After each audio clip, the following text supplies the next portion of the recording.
López Contreras, esta situación de Argentina, de el mayor acto terrorista, por cierto, también implicaba a la comunidad judía, porque hubo 85 muertos y cerca de 300 heridos. Es una condena en la comunidad internacional también, ¿no? Sí, sí, la verdad que es muy lamentable estos hechos terroristas que han ocurrido en Buenos Aires en dos momentos diferentes. Y sobre todo porque la comunidad judía, donde quiera que estén, en los países donde ellos están radicados y están pues, en muchas partes del mundo, son gente laboriosa, pacífica, no son proclives a entrar en conflictos con nadie, mantienen buenas relaciones con todos los nacionales, en el caso aquí de Venezuela, relaciones cordiales con las autoridades, lo que ellos contribuyen al desarrollo de cada país y bueno, y buscan preservar su religión y viven en su religión. Este domingo hay un acto de recordatorio del Holocausto, hay un concierto, ¿no?, en el Teatro María Auxiliadora, Sí, a las 10 de la mañana, creo. sí, organizado por el espacio Ana Frank, eso va a ser bien importante y yo estaré allí con A usted la lo familia. invitan mucho precisamente por el vínculo que tiene como nieto de López Contreras. Explícanos qué hizo López Contreras para ser tan reconocido por la comunidad Bueno, judía. yo le digo que nosotros, hijos y nietos, heredamos o cosechamos lo que el abuelo Eleazar sembró cuando estuvo en la presidencia.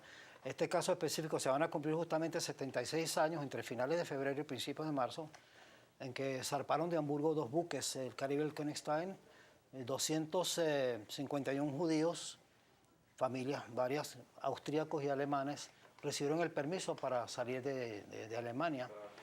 Y entonces esos buques hacían un recorrido por islas del Caribe, incluyendo bueno, toques en Venezuela. Y cuando llegaron, el Königstein específicamente, sobre el cual hay más información, Königstein llegó a Barbados, no le permitieron las autoridades que desembarcaran los judíos, también igual ocurrió en Trinidad y en Guyana, en Georgetown.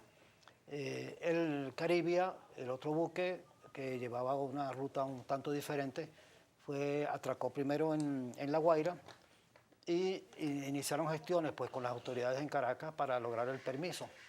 Sí, porque estos judíos europeos, sobre todo alemanes, veían que venía ya la persecución y se vinieron a América Claro, y en estos puertos les cerraron la entrada. sí, esos pocos que salieron tuvieron la fortuna de recibir el permiso, pero no fueron tampoco muchos. Empezando por Inglaterra, ponía serias restricciones para el ingreso de personas judías. El Caribe atracó primero a La Guaira, después siguió a Puerto Cabello y las gestiones se las adelantó parte de una delegación de los pasajeros con miembros de la pequeña comunidad judía. En Caracas fueron recibidos por el doctor Luis Jerónimo Pietri, que era el ministro de Relaciones Interiores, y esta petición fue transmitida al presidente de la República.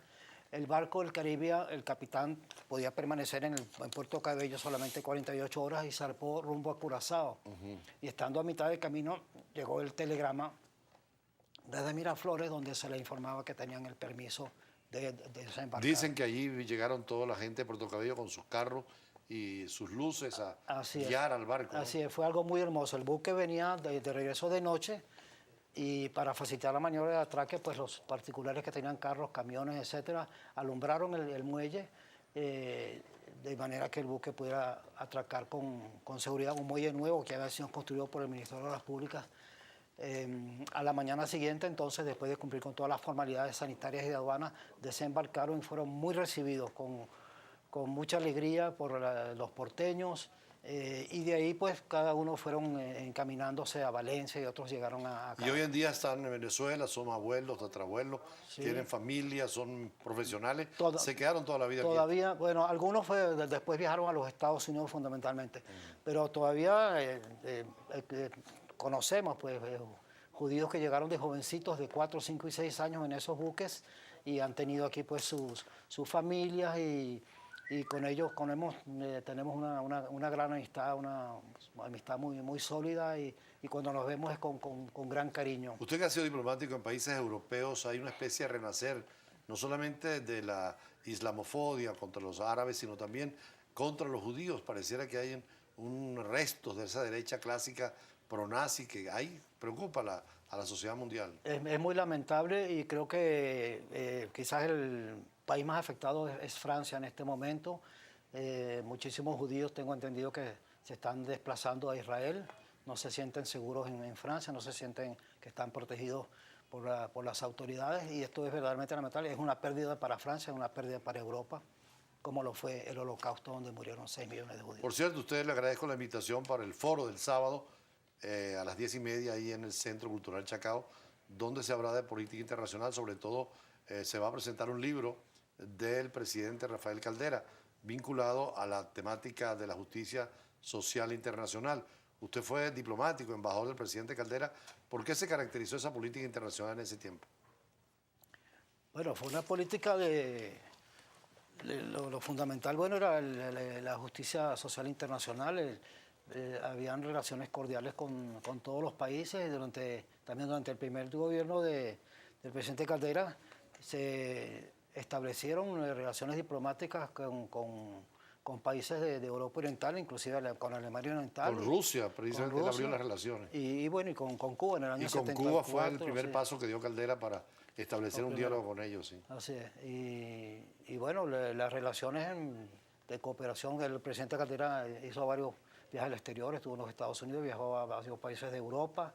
Con Colombia, las relaciones con Colombia eran excelentes, verdaderamente, el acercamiento entre ambos jefes de Estado. Además, los sistemas de integración latinoamericana, él que había estado muy inspirado en la Unión Europea, proponía esas alianzas de los países, ¿no? Sí, sí, sí. Es importante siempre la integración. Lamentablemente, Venezuela hoy en día está fuera del Pacto Andino. Yo creo que eso fue un grave error. Ojalá podamos... ¿Qué le pareció la reunión de la CELAC que termina hoy precisamente en Costa Rica? Ese intento de unir al continente latinoamericano, sur, centro y caribeño, además de México. Bueno, todo eso ayuda a fortalecer las relaciones entre los países. Yo creo que también no debemos olvidarnos de la Organización de Estados Americanos. O sea, debemos apoyarnos también en ese organismo regional, que es el más antiguo, y que aparte de los temas políticos que trata, tiene una serie de organismos especializados que cumplen una función muy importante en cada uno de nuestros países. El populismo en otras partes del mundo, lo que ha pasado en Grecia, el peligro de esos extremismos de derecha y de izquierda que van a romper con el equilibrio democrático, ¿es una preocupación para Europa? Yo me imagino que sí. Yo creo que los extremos son dañinos y peligrosos en cualquier parte del mundo, tanto de extrema derecha como de extrema izquierda. Aquí habría que buscar una línea intermedia, un equilibrio entre estas fuerzas y siempre en cada uno de los países hacer todo con apego a la Constitución y en el caso de Europa, a las normas de la Unión Europea. Bueno, muchísimas gracias al embajador Eugenio López.